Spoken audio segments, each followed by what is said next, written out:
কিছুই অসম্ভব নয় রাজনীতিতে।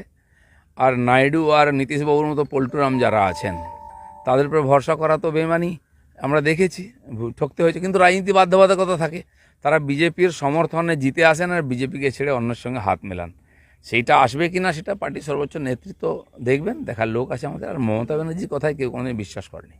দাদা, সন্দেশখালি নিয়ে এই রাজ্যের প্রচারের মুখ হয়েছিল, ইস্যু হয়েছিল প্রধান, সেই সন্দেশখালিতেও দেখা গেল যে সন্দেশখালির যে জায়গা সেখানেও হারতে হলো। না, সন্দেশখালী বিধানসভায় বিজেপি জিতেছে, বসিরহাট লোকসভায় বিজেপি হেরেছে।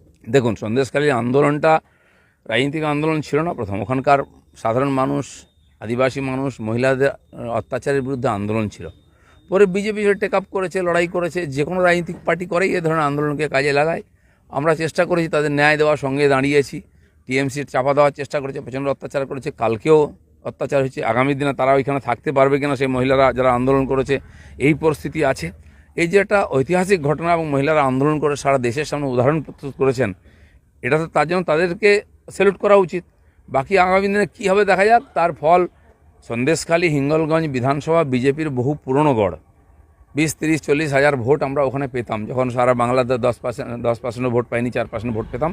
তো সেখানকার মানুষ আমাদের সঙ্গে ছিলই, আছেই। কিন্তু আরও ভালো হওয়া উচিত ছিল রেজাল্ট, সেটা হয়নি। সারা পশ্চিমবাংলা তথা ভারতবর্ষও নেগেটিভ হয়েছে। ধন্যবাদ। এক সেকেন্ড।